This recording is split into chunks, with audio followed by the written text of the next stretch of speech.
What is ministerial responsibility? Ministerial responsibility is the responsibility to a parliament of the cabinet collectively and of individual minister for their own decision and the conduct of their department. A minister must defend his decision without sheltering behind his civil servant. If he cannot, political pressure may force his resignation. Ministerial responsibility is a fundamental constitutional principle in the British Westminster parliamentary system, according to which ministers are responsible to the parliament for the conduct of the ministry and government as a whole. Ministerial responsibility is vital to the parliamentary system because it ensures the government's accountability to the legislature and eventually to the people. Rather than positive statutes, this idea is found mostly on the side of constitutional convention created through the presidents. The concept of ministerial responsibility is important to the constitution and plays a major role in the relationship between the administration and the legislature. For example, ministers inform and explain, apologize, take immediate action or resign in support of the concept of ministerial responsibility. As a result, for the concept of administration under the law to be upheld, the government must be both accountable to Parliament and to the electorate, and it must be conducted in a way sufficiently open, subject to the requirement of national interest to inspire public confidence. The theory is divided into two distinct but linked parts. First, the individual accountability of each minister to Parliament, and second, the collective responsibility of the Cabinet to Parliament. In Malaysia, it is important to note that collective responsibility is explicitly acknowledged in Art 43(3) of the Federal Constitution, whereas individual responsibility is founded on unwritten convention and political norm. For example, ministers' question time is set aside in Parliament as a regular part of proceedings. The main objective of the concept of ministerial responsibility is to establish a check and balance relationship between the executive and the legislature. This shows that in Malaysia, there is indeed a need for reform as far as the operation of the concept of ministerial responsibility is concerned. This is because there is a significant gap between the theory and practice of ministerial responsibility in Malaysia. One thing is certain, the success of ministerial responsibility is dependent on the effectiveness of the parliament as a whole. The main point for the ministers and parliamentary secretaries, in order to conduct the government, they have to take care of their behaviour in every single thing. This is because those behaviour that have been shown can be the best reflection of society and gain the public's confidence towards them or the government whom is in charge to take care of the country during that time. According to the main cause of ministerial conduct, ministers must be honest in their public dealings and should not intentionally mislead the parliament or the public. Any misconception that caused not on purpose should also be corrected as soon as possible. In order to form a superior government, we need to appoint the right leaders in our country. So, the Prime Minister should play a prominent role to identify the elements of merit, skills, qualifications, experience and special qualities on which part those ministers are based before they build a government. This is because, according to all the qualifications given, ministers are provided with all facilities at public expenses to help them conduct public expenditure effectively. Their use of these facilities should be in accordance with principle. It should not be wasteful or extravagant. As a general rule, official facilities should be used only for official purposes. So, ministers should ensure that their actions are calculated to give the public value for its money and never abuse the privilege which undoubtedly are attached to ministerial office. Along with the privilege of serving as a minister or parliamentary secretary, there is little personal sacrifice to be made in terms of the time and energy that must be devoted to official duties, and there will be little loss of privacy in their lives. While their private lives will not be able to be like those of the public, it is important that ministers and parliamentary secretaries should refrain themselves from making any appearances by using public office for personal purposes.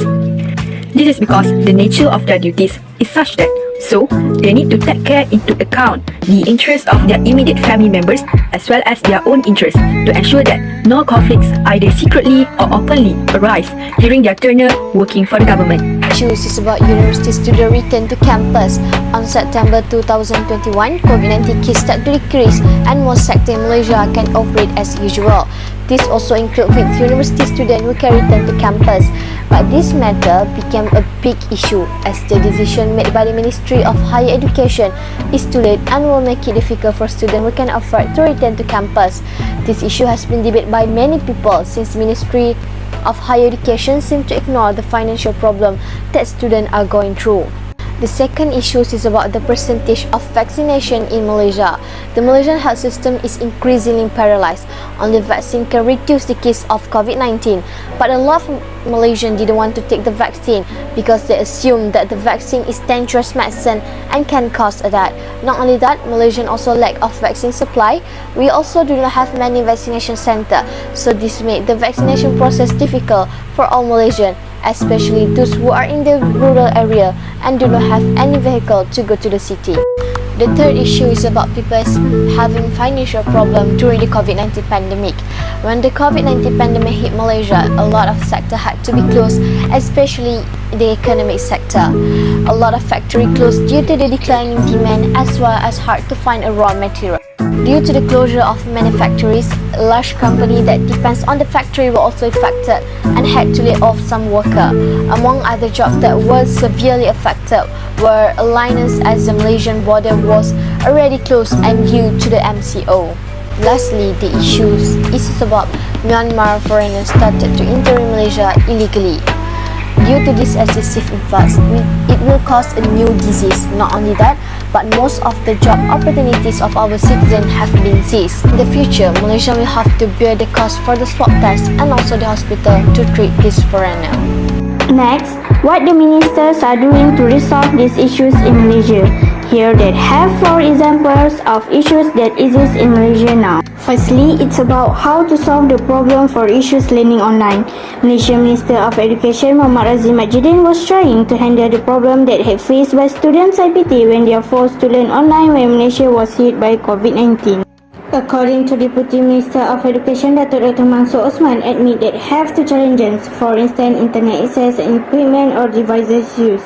So, Minister of Education are urged to cooperate with another agency like Ministry of Communication and Multimedia to solve these issues, and that various steps that they are achieving like establishing local internet hubs across the country. Furthermore, for the students that have undergo practical training, they were allowed returning to campus.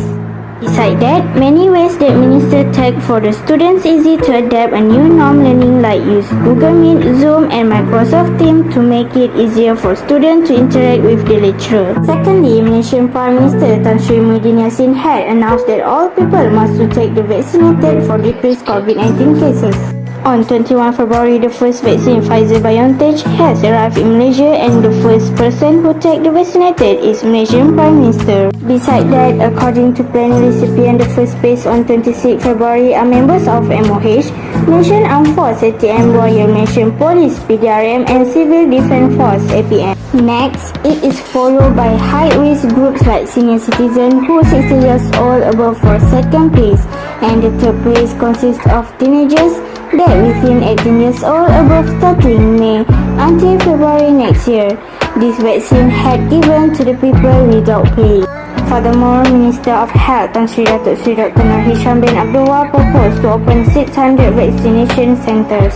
Besides that, for those who are in the village area and do not have a vehicle to go to the city, the Minister can put several front lines in the hinterland intern until our residents are vaccinated. Therefore, to keep the people safe, Minister of Security Datuk Khairy Jamaluddin give warning to the people that who don't want to vaccine.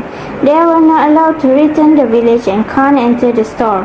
From this solution, COVID-19 cases in Malaysia getting easier. Thirdly, the government intends to help the people who have a problem with financial during COVID-19 cases in Malaysia. Malaysian Prime Minister said that income loss assistance (BKP) will be given to individuals that have problem with their income as much 500 ringgit Malaysia. Besides that, Ministry of Finance Tengku Zafar bin Tunku Abdul Aziz has provided the EPF ID study withdrawal facility for helping people to have income. Next, the government has launched aid relief to ensure that the people survive for this difficult, for instance, Pemulih and Prihatin.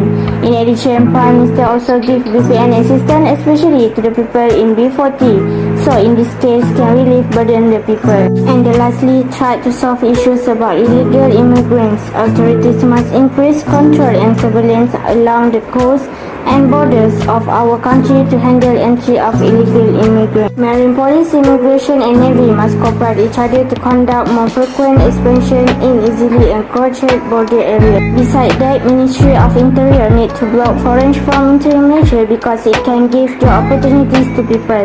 This matter needs to be taken seriously because the unemployment rate in Malaysia is increasing.